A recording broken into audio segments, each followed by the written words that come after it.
శతారిణి జయ శ్రీ కృష్ణ చైతన్య ప్రభు నిత్యానంద శ్రీ అద్వైత గదాధరా శ్రీవాసాది గౌర భక్త బృంద హరే కృష్ణ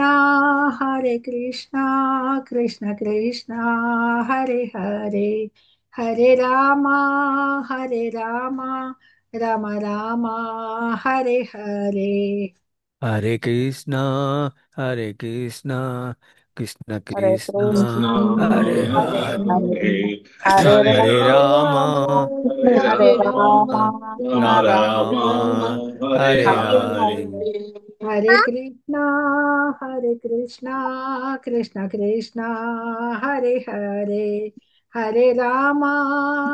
राम राम राम राम राम राम हरे हरे हरे हरे हरे हरे कृष्णा कृष्ण कृष्ण हरे हरे हरे राम राम राम हरे हरे. हरे हरे कृष्णा कृष्णा हरे हरे हरे कृष्णा कृष्णा कृष्ण कृष्ण कृष्ण कृष्ण कृष्णा कृष्णा कृष्ण हरे हरे हरे हरे हरे राम हरे हरे राम राम राम हरे राम हरे हरे राम राम हरे राम राम राम राम हरे हरे हरे हरे हरे कृष्णा कृष्ण कृष्ण हरे हरे हरे राम राम राम हरे हरे. हरे हरे कृष्णा कृष्णा हरे हरे हरे कृष्णा कृष्ण कृष्णा कृष्ण कृष्ण कृष्ण कृष्णा कृष्णा कृष्ण हरे हरे हरे हरे हरे हरे राम राम राम हरे राम राम राम राम राम हरे राम हरे हरे हरे. हरे శ్రీ రాధా గోవిందుకి జై. భక్తి जय జై. స్వాగతం అండి. ఈ ఉపనిషత్తులో 15వ మంత్రము ఈరోజు మీరు చదువుకోబోతున్నారు.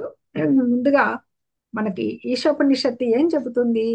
భక్తుడు ఒక భక్తుడు పరతత్వాన్ని తెలుసుకోవడం అంటే ఆత్మ సాక్షాత్కారం పొందడానికి తనని తాని పవిత్రీకరణ అంటే క్రమక్రమంగా శుద్ధ భక్తుడి స్థాయికి ఎదగాలి, పరిణతి పొందాలి. అప్పుడే పూర్ణ పురుషోత్తముడు పూర్ణుడైన భగవాన్ని అవగాహన చేసుకోగలుగుతాడు. అందుకు ఏం చేస్తాడు? ఈ భౌతిక ఆసక్తులన్నీ విడనాడి అంటే ఇంత ముందు శ్లోకాల్లో ముందు మంత్రాల్లో చూస్తుంటారు.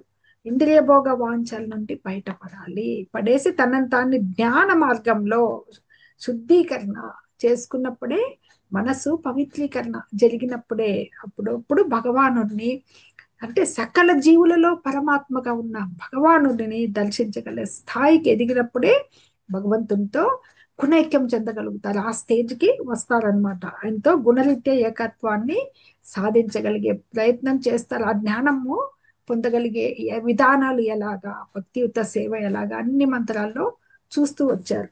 అలాగే భగవంతుని ఎలా దర్శించారు? ఆయన లక్షణాలను బట్టి. అది 4-5 మంత్రాల్లో చెప్పబడ్డాయి. 8వ మంత్రంలో కూడా చెప్పబడింది. సపర్యగా చుక్రమ కాయమ వ్రణం అని. అదే ఆయన భగవంతుడి లక్షణాలు. ఆయన ఎలా తదే తెచ్చి తన్నై జతి తద్దూరే తద్వంతికే, ఎక్కడో ఉంటాడు, ఇక్కడ ఉంటాడు, వాయువేగ మనోవేగాలతో ఆయన ప్రయాణిస్తాడు. ఆయన సర్వ నియామకుడు, పరమోత్కృష్టుడు, ఆయన ఆ అవింద్యుడు, రక్తనాళ రహితుడు. ఈ లక్షణాలన్నీ కూడా భగవంతుణ్ణి తెలుసుకున్నారు మీరు. ఇంకా జ్ఞాన సాధన మార్గాలు 10వ మంత్రంలో చూశారు కదా, అవిద్య గురించి. ఈ 14వ మంత్రంలోనే మునుపటి క్లాస్ లో చూస్తున్నారనమాట. ఇది సంభూతిం చ వినాశం చ యస్తద్వేదో భయం సహా వినాశేన మృత్యుం విద్ద సంభూతామృతం అశ్నుతే. అది దేవాది దేవుడైన శ్రీకృష్ణుని గురించి ప్రతి ఒక్కళ్ళు పరిపూర్ణంగా తెలుసుకోవాలి. ఆయన యొక్క దివ్య నామ రూప గుణాలు, లీలాలు, అదే విధంగా భౌతిక ప్రకృతి వ్యక్తీకరణం, సృష్టి, తాత్కాలిక దేవతలు, మనుష్యులు మరియు జంతువులు ఎప్పుడైతే వీటిని తెలుసుకుంటారో మరణాన్ని దాటి భౌతిక ప్రపంచం, భగవంతుణ్ణి ఈ తెలుసుకోవడం అనేది ఆయన ఉండేది ఆధ్యాత్మిక జగత్తు. అలాగే ఈ నశించిపోయేది అనశ్వరమైన భౌతిక జగత్తు. ఈ భౌతిక ప్రపంచం గురించి కూడా 84 లక్షల జీవజాతులు ఉన్నాయి కదా, అది తెలుసుకోవాలన్నమాట. ఈ భగవంతుని సామ్రాజ్యంలో ఏం పొందగలుగుతారు? ఆధ్యాత్మిక జగత్తులో శాశ్వత సుఖము, ఆనందాన్ని మరియు జ్ఞానాన్ని పొందగలుగుతారని 14వ మంత్రం మనకు చెప్పింది. దగ్గరికి ఈ జ్ఞాన పరిపూర్ణత ద్వారా భక్తుడి దగ్గరికి వచ్చాడు. ఇక భగవంతుని పరమ సత్యాన్ని, ఆయన్ని దర్శించగలగాలన్నమాట. దర్శించేది ఈ 15వ మంత్రంలో చూద్దాం. హిరణ్మయేన పాత్రేణ సత్యస్యాపి హితం ముఖం తత్వం పూషన్న పావృను సత్యధర్మాయ దృష్టయే. ఈ శ్లోకము, ఈ మంత్రము ఏం చెబుతోందంటే, సమస్త జీవులను పోషించే ఓ దేవాది దేవ, నీ నిజమైన ముఖం నీ ప్రకాశమైన తేజస్సు చేత కప్పబడింది. దయచేసి ఆ పొరను తొలగించి నీ శుద్ధ భక్తునికి నీ దర్శనమును కలిగించుము. భగవంతుడు సృష్టి నియామకుడైన, మనల్ని అందరినీ సృష్టించడమే కాకుండా సమస్త జీవుల్ని పోషించే దేవాది దేవ. అందుకే ఇక్కడ ఏమని చెప్తున్నారు, ఇక్కడ అర్థాల్లో మనకు వస్తుంది. పూషన్, పూషన్ అంటే మనకి ఆయన ఇది పూషన్, సమస్త జీవులను పోషించువాడా. హిరణ్మయేన, బంగారు కాంతి గల పాత్రైన ప్రకాశమైన ఆచ్ఛాదనం చేత, అత్యద్భుతమైన తేజస్సుతో ఆయన నిరాకార బ్రహ్మతత్వాన్ని ఈ శ్లోకంలో వర్ణిస్తున్నారు అనమాట. అది దేంతో కప్పబడింది? దేవాది దేవుడైన పూర్ణుడైన భగవానుడు ఆ తేజస్సు, బ్రహ్మ తేజస్సు దాంతో కప్పబడి ఉంటాడు. అది తొలగించమని అపావులను తొలగించు. శుద్ధుడు సత్య ధర్మాయ, ఎవరికి? శుద్ధుడైన భక్తునికి. ఆ శుద్ధుడైన భక్తుడు ఎలాగా అంచెలంచెలుగా ఎదిగాడు కదా భగవానుని గుణైక్య రీతి, అంటే సమానుడు కాదు.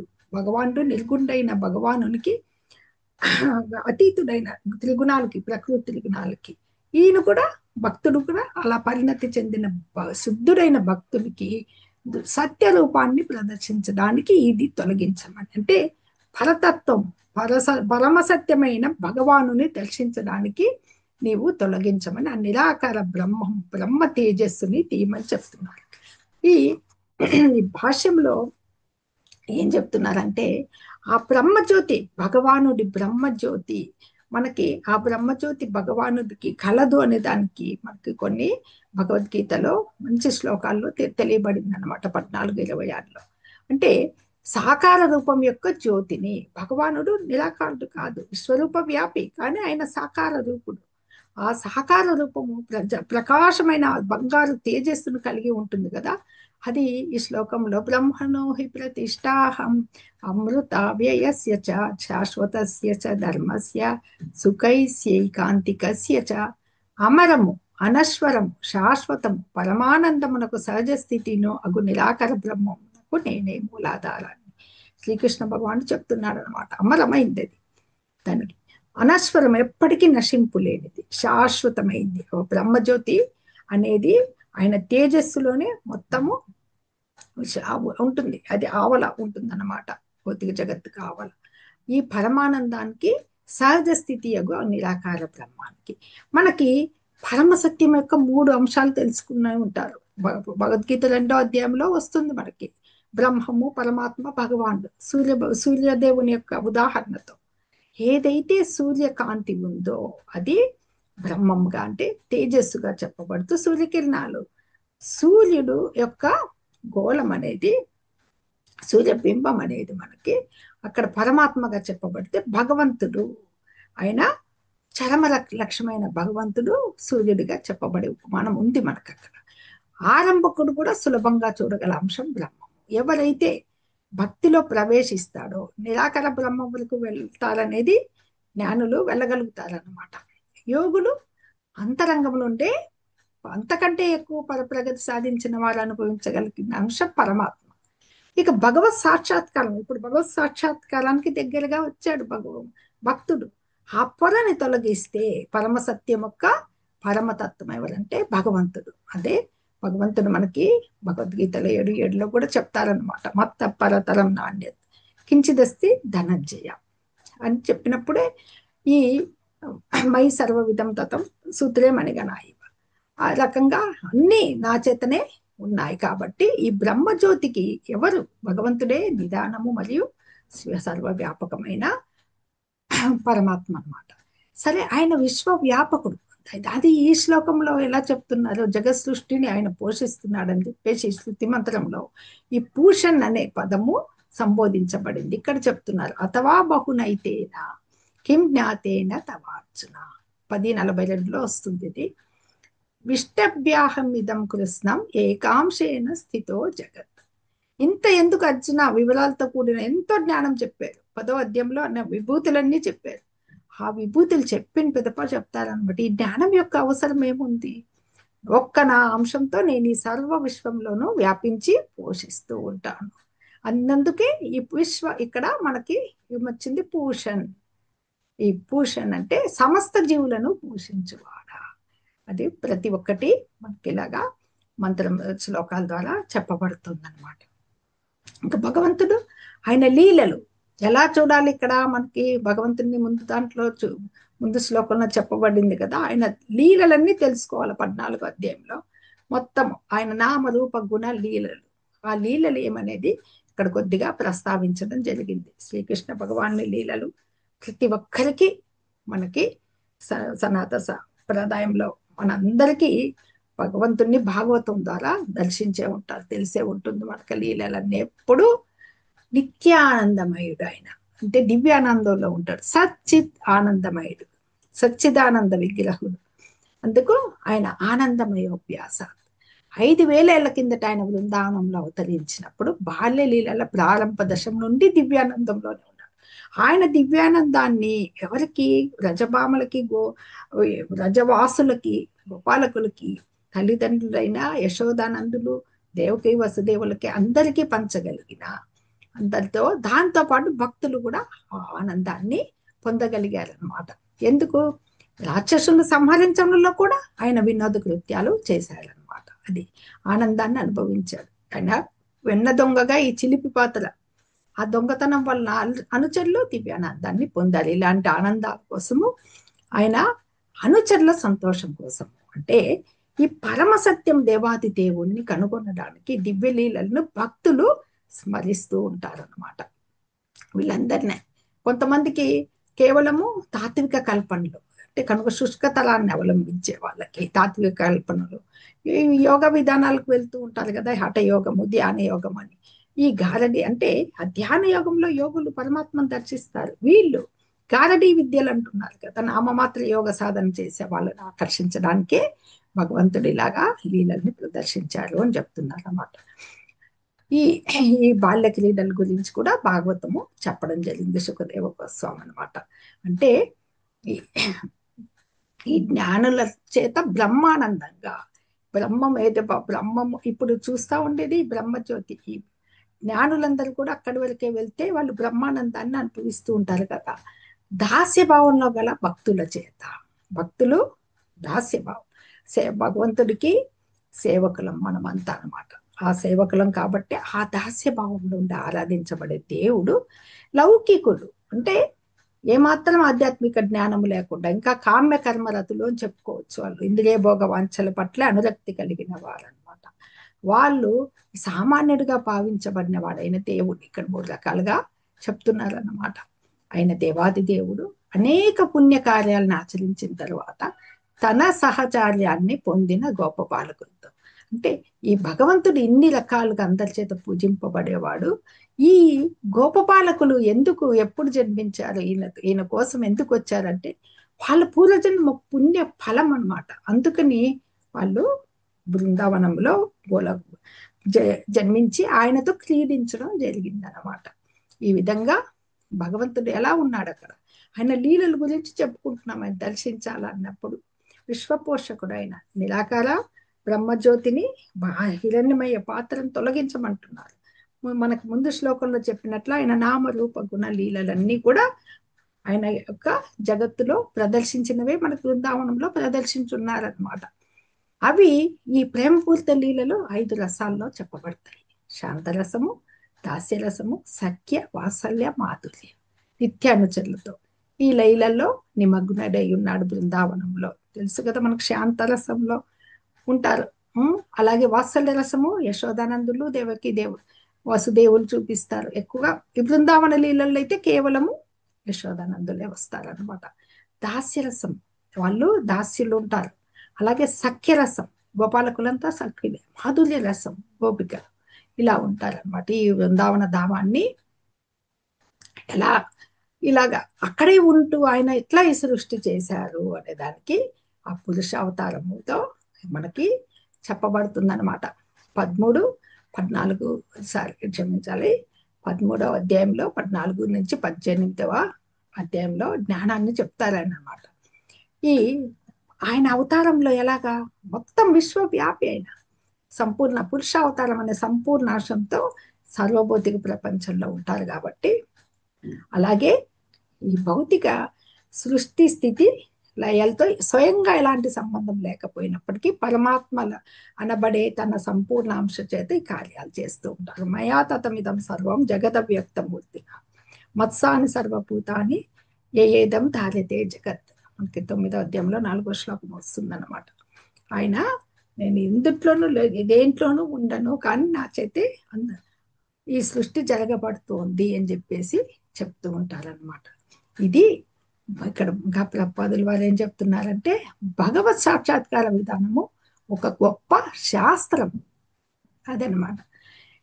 ఈ ఇంకా మళ్ళా సాంఖ్య యోగాలు ఇవన్నీ మనకేం చెప్తాయి అంటే, ఈ భౌతిక పదార్థం నుంచే 24 అంశాల నుంచే ఈ తత్వాల నుంచే వస్తోంది ఈ ప్రపంచం అంటారు. వాళ్ళల్లో నిరాకార బ్రహ్మవాదులు కేవలము భ్రాంతి, బ్రహ్మజ్యోతిని చూసి భ్రాంతి పొంది అందులో లీనమైపోవాలంటారు. ఆ పొలం వెనకాల భగవానుడు ఉన్నాడు అనేది వాళ్ళు గ్రహించలేరు అనమాట.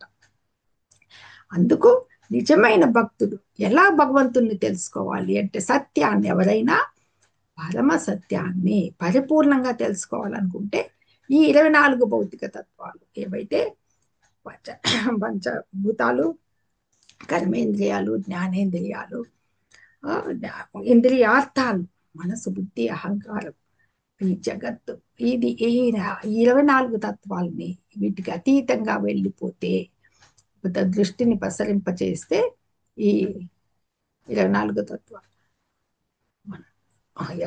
లాస్ట్కి భగవంతుడు వస్తాడు. ప్రసరింపజేస్తే ఈ ఈశోపనిషత్తు ప్రకాశమానాచ్ఛాదనమైన హిరణ్మయ పాత్రను తొలగించమని ప్రార్థిస్తూ ఈ విషయాన్ని సూచిస్తుంది. భక్తుడు దాటాలి రెండు.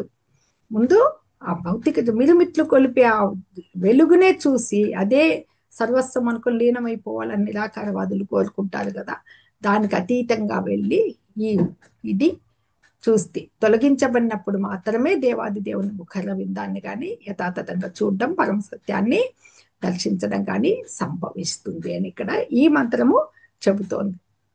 వచ్చే మంత్రంలో కూడా ఇంకా వివరంగా చెప్పబడుతుంది అనమాట భగవంతుని ఎలా చూడాలని. ఇక విష్ణు తత్వాల గురించి చెప్పుకుంటే మనకి 3 విధాలుగా ఉంటాయి. భగవంతుడి గురించి చెప్పుకోవాలి కదా ఆయన, అది 3. అందులో ఒకటి పరమాత్మ అంశం, ఒక విష్ణుతత్వం. అంటే మనకి బ్రహ్మ విష్ణు మహేశ్వరులను 3 ప్రధాన దైవాల్లో ఒకటి విష్ణువు, ఆయన గుణావతారం అనమాట. ఆయనే శ్రీరోదక సాయి విష్ణువు అని చెప్పబడతారు. మొట్టమొదట కారణోదక సాయి విష్ణువు, ఆయన నుంచే మొట్టమొదటి విష్ణుతత్వం. సకల విశ్వాలు ఆయన రోమకూపాల నుంచి ఉద్భవించింటాయి.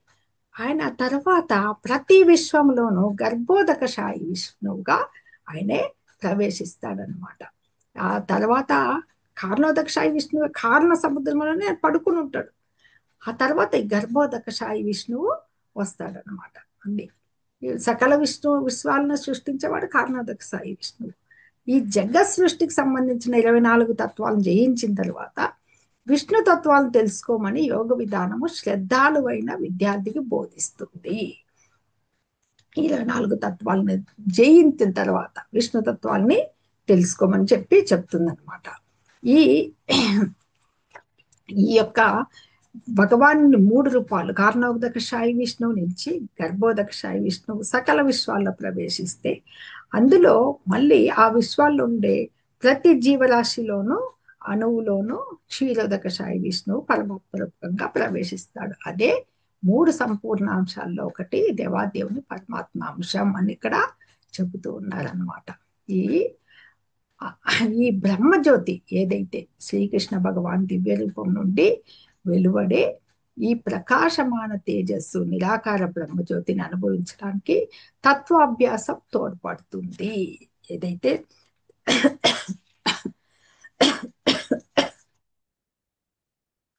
ఇది తెలుసుకోవాలని ఈ 24 తత్వాలకి అతీతంగా వెళ్ళాలన్నమాట. వెళ్ళి విష్ణు తత్వాలు తెలుసుకోవాలని తోడ్పడుతుంది. ఈ రకమైన జ్ఞాన సాధన అనమాట. నిరాకార బ్రహ్మజ్యోతి అనుభూతిని కలిగించడంలో తోడ్పడుతుంది అనమాట. ఆ బ్రహ్మజ్యోతి ఆయన యొక్క దేహకాంతే మనకి ఆ బ్రహ్మజ్యోతి అనమాట. మనకి ఎక్కడెక్కడ చెప్పబడింది? భగవద్గీత 14:27లోను, బ్రహ్మ సంహిత 5:40లో కూడా చెప్పబడింది అనమాట.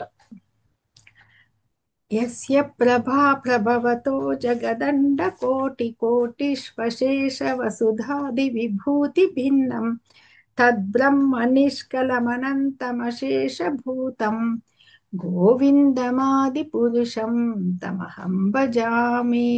బ్రహ్మ సంహిత 40వ శ్లోకం 5వ అధ్యాయంలో ఇది. దీని అనువాదంలో ఏం చెప్తారంటే, లక్షల కొలది విశ్వాలలో లెక్కలేదు లోకాలు ఉన్నాయి. ఒక విశ్వంలో ఎన్నో లోకాలు ఉంటాయి అన్నమాట. వాటిలో ప్రతి లోకము జగన్ నిర్మాణ స్వభావం చేత ఇతర లోకాల కంటే భిన్నంగా ఉంటుంది. ప్రతి ఒక్క దాంట్లోనూ ఒక్కొక్క లోకం ఏ దానికి ఒకదానికొకటి సంబంధం ఉండదు, అన్ని డిఫరెంట్ గా ఉంటాయి అన్నమాట. ఆ లోకాలన్నీ ఎక్కడ ఉంటాయంటే బ్రహ్మజ్యోతిలో ఒక మూల నిర్మించబడి ఉంటాయి. ఈ బ్రహ్మజ్యోతిలోనే ఇన్నిన్ని లోకాలు ఉంటాయన్నమాట. ఈ బ్రహ్మజ్యోతి దేవాది దేవుని తేజస్సు. ఏదైతే మనకి మంత్రము ప్రారంభంలో ఈ బ్రహ్మజ్యోతిని తొలగించి నాకు నీ రూపాన్ని ఇవ్వుము అన్నప్పుడు ఈ బ్రహ్మజ్యోతి యొక్క ప్రభావాన్ని చెప్తున్నారు అనమాట. ఆయన తేజస్సులో ఇవి ఉన్నాయని, అది తేజస్సు కాబట్టి అటువంటి ఆయనని నేను పూజిస్తాను అని చెప్పేసి బ్రహ్మ సంహితలోని ఈ మంత్రము చెప్పబడింది అనమాట. పరమ సత్యాన్ని సాక్షాత్కరించుకున్న నిజమైన అనుభూతితో ఎవరు అక్కడ బ్రహ్మదేవుడు ఆ భగవంతుణ్ణి సాక్షాత్కరించుకున్నాడు అనమాట.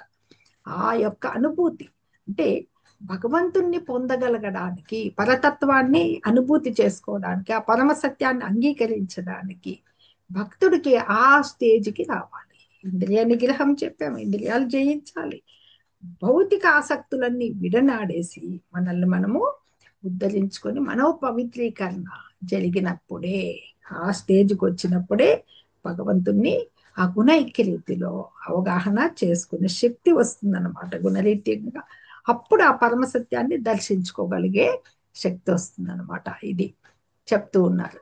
అందుకే భగవంతుని నిజమైన ముఖాన్ని, ఆయన దర్శనం కావాలి మనకి చూడ్డానికి. ఈ బ్రహ్మజ్యోతిని అడ్డు తొలగింపమని మానవుడు చేసే ప్రార్థన ఇది. ఒక భక్తుడు, ఒక మనుజుడు, నిన్ను నేను చూడాలి భగవంతుడా అని చెప్పేసి మనకి ఈ శ్లోకం మళ్ళీ ఎంత క్లియర్గా అడుగుతూ ఉన్నారంటే, హిరణ్మయేన పాత్రేన తొలగించబడి, ఓ దేవా సకల జీవును పోషించువాడా, సత్యస్యాపి హితం ముఖం తత్వం పోషన్న పావృను సత్యధర్మాయ దృష్టయే అని చెప్పడం జరుగుతుంది అనమాట.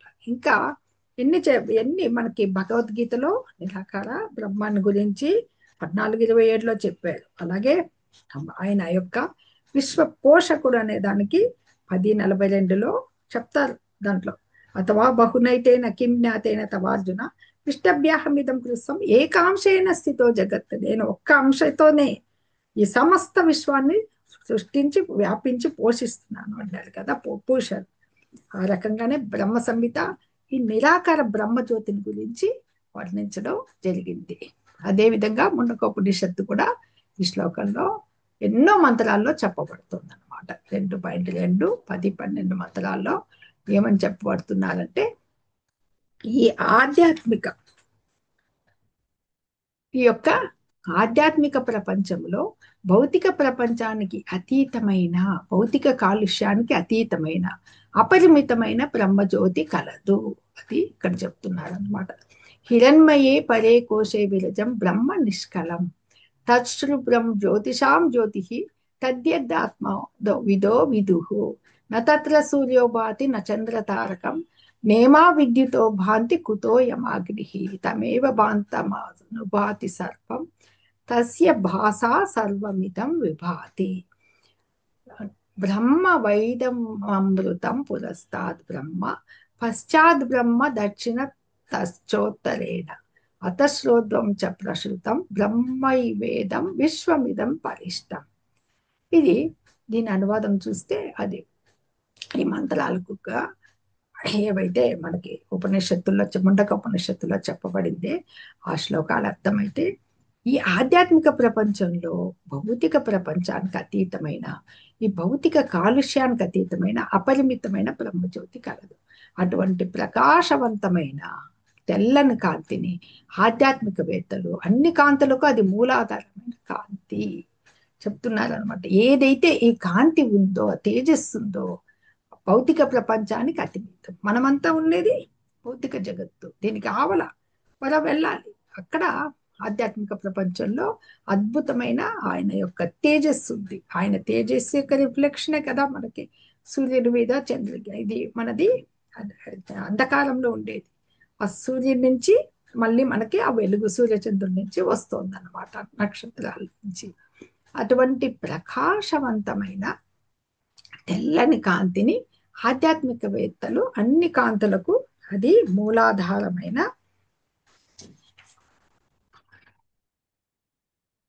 కాంతి అని, ఆధ్యాత్మిక ప్రపంచంలో సూర్యకాంతి అవసరం లేదని, అగ్ని యొక్క కానీ విద్యుత్ శక్తి యొక్క కానీ అవసరం లేదని అర్థం చేసుకుంటారు. ఇంకా మనకు భగవద్గీతలో శ్లోకం వస్తుంది 15వ అధ్యాయంలో 7 మమైవాంశో జీవలోకే జీవభూత సనాతన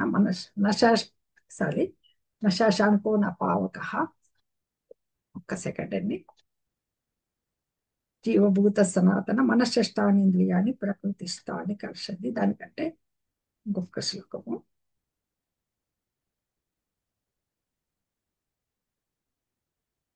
నా తద్భాసైతే సూర్య 6వ శ్లోకం. సారీ 6వ శ్లోకము మనకు 15వ అధ్యాయంలో వస్తుంది.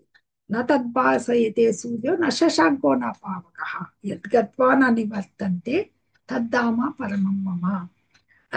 భగవంతుడు చెప్తాడు ఆ అధ్యాయంలో పురుషోత్తం ప్రాప్తి యోగంలో అర్జున్తో, ఆ స్వయం ప్రకాశకమానమైన నా పరంధామమును సూర్యుడు గాని చంద్రుడు గాని అగ్ని గాని ప్రకాశింపచేయచాలరు. అక్కడ నాకు వెలుగు అవసరం లేదు, సూర్యుడు గాని అక్కడ అందరూ కూడా స్వయం ప్రకాశకులే అనమాట. అలాంటి పరంధామాన్ని చేరిన పుణ్యాత్ములు ఇంకా తిరిగి రారు అని అక్కడ జగత్తులో ప్రవేశించరు, అంటే మళ్ళీ జన్మించరు అని అక్కడ చెప్తారు అనమాట. అదే ఈ ముండకోపనిషత్తు కూడా అక్కడ చెప్తోంది అనమాట. ఈ ఆధ్యాత్మిక జగత్తులో సూర్యకాంతి అవసరం లేదు, అగ్ని యొక్క అవసరం లేదు, విద్యుత్ శక్తి యొక్క అవసరం లేదని అర్థం చేసుకుంటారు. మనకి సూర్యుడు అస్తమిస్తేనే మనం విద్యుత్ శక్తి వాడాల్సిందే, లైట్లు వేయాల్సిందే. లేదంటే కరెంటు పోయిందంటే మనం చీకట్లోనే అందరూ పవర్ పోతే ఉంటారనమాట. సూర్యుడి కోసం అనేసి ఎదురు చూస్తూ ఉంటారు, వెన్నెల కోసం ఎదురు చూస్తూ ఉంటారు. అగ్ని అవసరం లేదు, అగ్ని కూడా నిజానికి మనకి ఈ భౌతిక ప్రపంచంలో కనిపించే ప్రకాశవంతమైన కాంతివంతమైనదంతయు ఆధ్యాత్మిక ప్రపంచం యొక్క జ్యోతి ప్రతిబింబమే. ఏదైతే మనకి భౌతిక జగత్తులో వెలుగు వస్తుందో సూర్యుడి నుంచి కాంతి, ఆ యొక్క ఆధ్యాత్మిక జగత్తు నుంచే వస్తుంది. చెప్పాం కదా, అద్దంలో ప్రతిబింబం లాగా సూర్యుడు అది అక్కడి నుంచి వచ్చే ఆ జ్యోతే మనకి సూర్యుని నుంచి వెలుగుగా ఇక్కడ వస్తుంది అనమాట. ఆ బ్రహ్మమే ఏది ఆ బ్రహ్మ జ్యోతే ముందు వెనుక ఉత్తర దక్షిణ తూర్పు పడమర మరియు పైన కింద కలదంతా ఉంది. భౌతిక జగత్తుకి ముందు ఉంది, వెనక ఉంది, బ్రహ్మజ్యోతి మొత్తం వ్యాపించి ఉంది అనమాట. ఇది ఒక్క మాటలో చెప్పాలంటే ఆ పరబ్రహ్మమే ఆధ్యాత్మిక మరియు భౌతిక ప్రపంచాలను ప్రకాశింపజేయుచున్నది అని ఇక్కడ మనకి ఈ ముండకోపనిషత్తు 2.2 10, 12 శ్లోకాల్లో 10, 11, 12 3 శ్లోకాల్లో చెప్పబడింది అన్నమాట. ఇవన్నీ కూడా భగవాన్ని బ్రహ్మజ్యోతి గురించి నిర్ధారించే శ్లోకాలు అన్నమాట. ఈ బ్రహ్మజ్యోతికి మూలము శ్రీకృష్ణుడు అని తెలుసుకోవడమే సంపూర్ణ. మనకి ఆ బ్రహ్మ భగవంతుడు బ్రహ్మము పరమాత్మ భగవాన్ ఈ 3 రకాలుగా ఆయన్ని అవగాహన చేసుకోవడమే జ్ఞానం. అదే సంపూర్ణ జ్ఞానం అంటే అని చెప్తున్నారు అన్నమాట.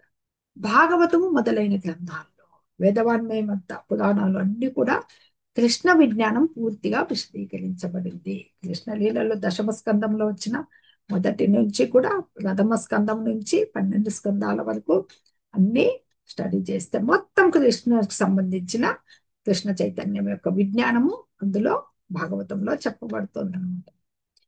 ఇక్కడ మనకి ఆ గ్రంథకర్త వ్యాసదేవుడు రచించాడు కదా భాగవతాన్ని, అది వ్యాసదేవుడు మానవుని పరమ పురుషుణ్ణి, ఆ పరమతత్వం ఆయన్ని సాక్షాత్కార పరిమాణాన్ని బట్టి ఆయన ధ్యానం ద్వారా ఆయన్ని దర్శించగలుగుతాడు. వేదవ్యాసం రచించే ముందర ఆయన్ని దర్శిస్తాడు. భౌతిక జగత్తుని, అంతరంగిక శక్తిని అన్ని దర్శించగలుగుతాడు అనమాట.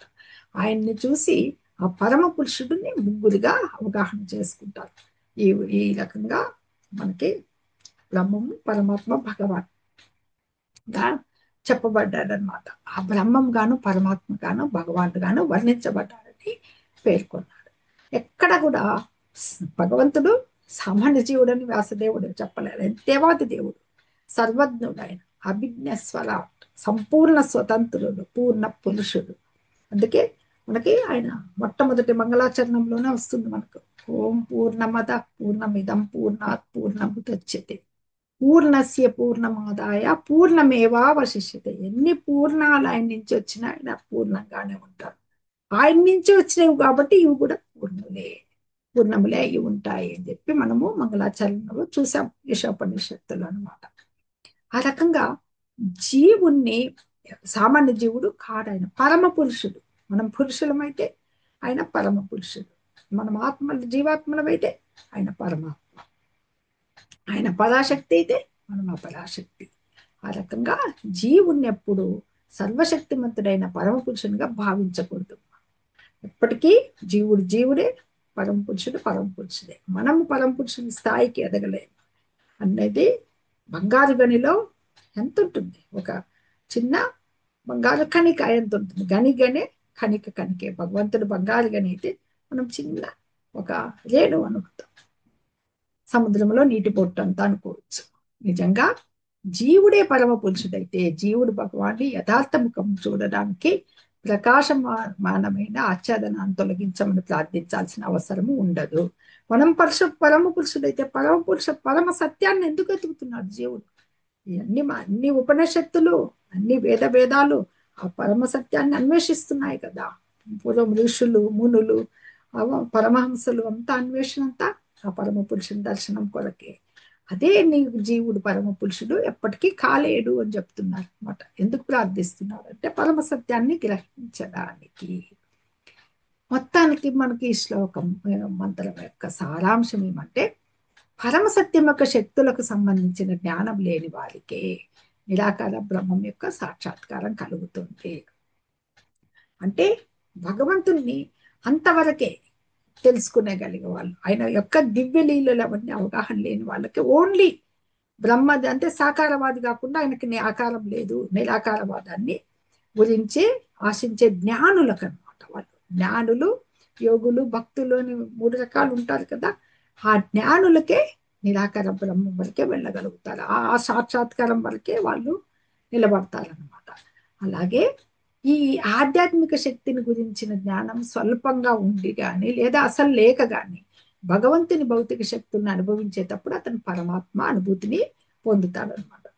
కొద్దిగా జ్ఞానం వచ్చినప్పుడు యోగులు ఎలాగైతే పరమాత్మ జ్ఞానం వచ్చి, అలాగే అసలుగా భగవంతుని భౌతిక శక్తుల్ని అనుభవించేటప్పుడు భగవంతుని యొక్క భౌతిక శక్తుల్ని అవగాహన చేసుకునే వాళ్ళు అనమాట.